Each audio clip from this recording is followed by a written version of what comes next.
अस्सलामुअलैकुम everyone, welcome back to steam up course. आज की वीडियो में हम सीखेंगे पाइथन ऑपरेटर। ये प्रोग्रामिंग का एक बहुत इम्पोर्टेंट कॉन्सेप्ट है जो हर प्रोग्रामर यूज़ करता है।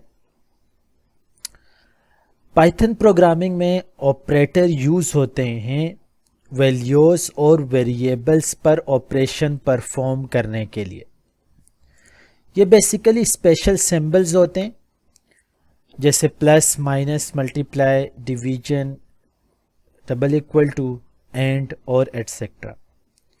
इनका यूज़ हम कैलकुलेशन और लॉजिकल ऑपरेशन के लिए करते हैं।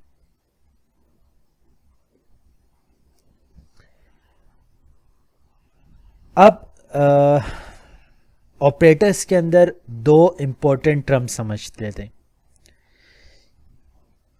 ये ऑपरेटर ये एक सिंबल होता है जो ऑपरेशन परफॉर्म करता है। ऑपरेंड ये वो वैल्यू होती है जिसके ऊपर ऑपरेशन अप्लाई होता है।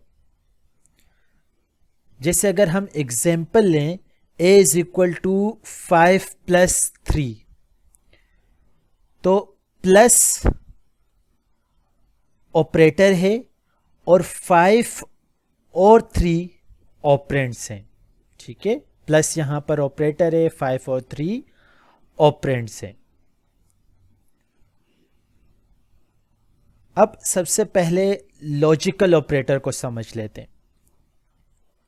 लॉजिकल ऑपरेटर कंडीशन को कंबाइन करता है। तीन टाइप्स हैं, एंड हो गया, और हो गया, और नॉट हो गया। एंड का मतलब है अगर दोनों ट्रूस हैं, और का मतलब है कि कोई एक ट्रू हो, नॉट का मतलब है रिजल्ट रिवर्स करता है। लॉजिकल ऑपरेटर का कोड एग्जांपल देख लेते हैं।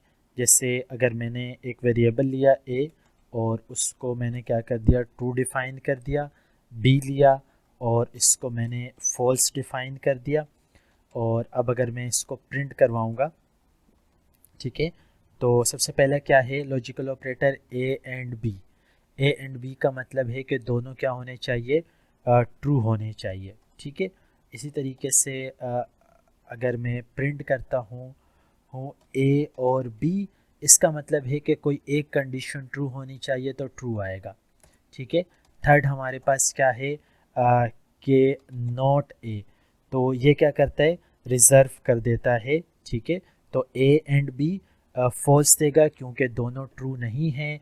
ए और बी ट्रू देगा, और नॉट ए फॉल्स हो जाएगा क्योंकि ए ट्रू था, तो फॉल्स हो जाएगा। तो इसको हम रन कर लेते हैं। रन करने के बाद देखें false, true and then false. Second Python operator क्या है, assignment operator. Assignment operator variables को वैल्यू असाइन करता है।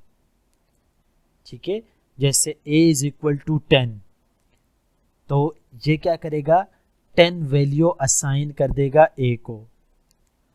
अगर हम लिखते हैं a plus equal to b, तो ये क्या करेगा, जो भी a की वैल्यू है, a की वैल्यू 10 है, तो अब a की वैल्यू क्या हो जाएगी, 15 हो जाएगी। तो हम इसको इस तरह से भी लिख सकते हैं और इस तरह से भी लिख सकते हैं, a is equal to a plus 5।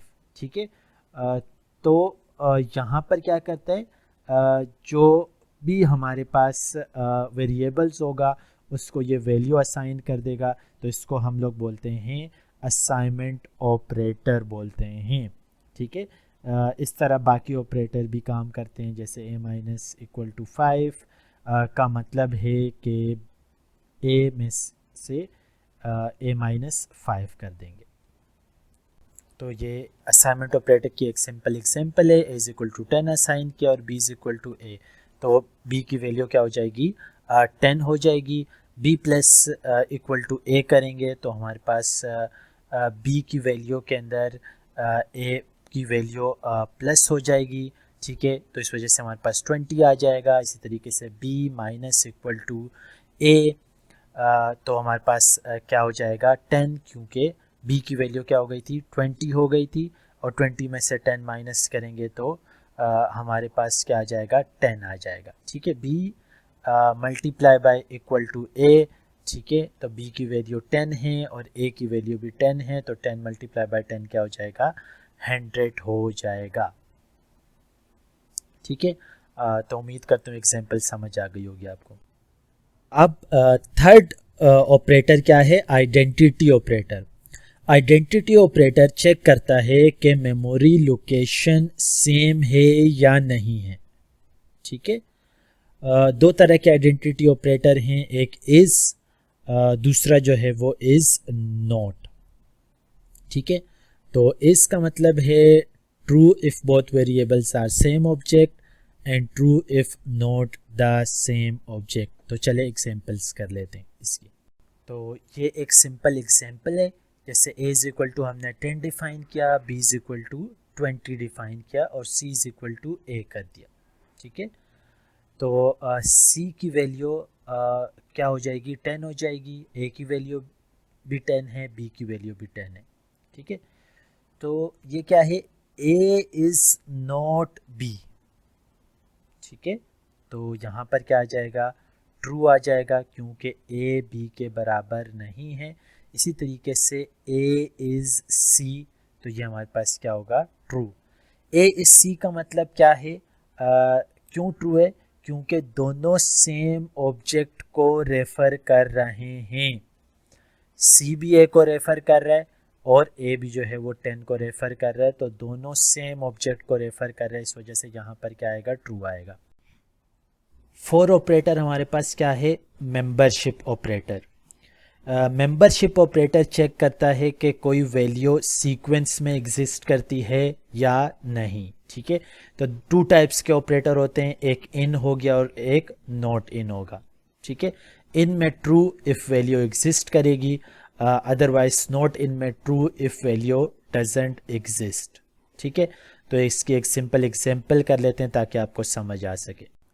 ठीक है, तो यहाँ पर एक सिंपल एग्जांपल है जिसमें हम सिंपल माय वेरिएबल को हेलो एवरीवन और if a not in my variable then print not present और एल्स के अंदर प्रिंट एग्जिस्ट। तो यहाँ हम चेक कर रहे हैं कि करेक्टर स्ट्रिंग में है या नहीं। सही है, तो इसको हम क्या बोलते हैं, मेंबरशिप ऑपरेटर बोलते हैं। ठीक है, ए हमारे पास स्ट्रिंग के अंदर है या नहीं है, इसको हम यहाँ पर चेक कर रहे हैं। ठीक है, तो जैसे ए है, अब ए इस हेलो एवरीवन के अंदर मौजूद नहीं है तो नॉट एग्जिस्ट आएगा। एच यहाँ पर मौजूद है तो इस वजह से हाई एग्जिस्ट लिखा हुआ आ जाएगा। आखिरी ऑपरेटर हमारे पास क्या है, टर्नरी ऑपरेटर। टर्नरी ऑपरेटर एक शॉर्ट फॉर्म है इफ एल्स की। ठीक है, तो जो भी हमारे पास इफ एल्स होगा उसको हम शॉर्ट वे के अंदर अगर लिखें तो वो टर्नरी ऑपरेटर कहलाएगा। इसको हम डिटेल में पढ़ेंगे जब हम कंडीशंस के बारे में पढ़ेंगे। तो जस्ट हमारे पास यहाँ पर कंडीशन होगी, अगर ट्रू होगी ठीक है, ये कंडीशन है, ट्रू है तो यहाँ पर आएगा, एल्स के अंदर जो है वो फॉल्स के अंदर आ जाएगा। तो इसकी एक सिंपल एग्जांपल कर लेते हैं। चलिए, यहाँ पर एक सिंपल एग्जांपल है, ए है और बी है। ए को हमने 10 असाइन कर दिया, बी को 20 असाइन कर दिया। ठीक है, तो यहाँ पर कंडीशन डिफाइन कर दी कि अगर a is less than b होता है तो ए प्रिंट होगा, अदरवाइज बी प्रिंट होगा।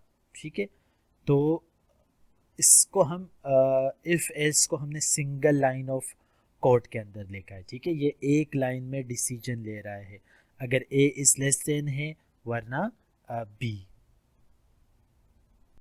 तो आज हमने सीखा ऑपरेटर स्पेशल सिंबल्स होते हैं, ऑपरेटर और ऑपरेंड क्या होते हैं, और लॉजिकल, असाइनमेंट, आइडेंटिटी, मेंबरशिप और टर्नरी ऑपरेटर क्या होते हैं। तो अगर आपको लेक्चर सीखने में दिलचस्पी हो रही है तो स्टीम अप के कंप्लीट कोर्स ज़रूर देखें। ठीक है, नेक्स्ट वीडियो के अंदर हम कंडीशनल स्टेटमेंट पढ़ेंगे।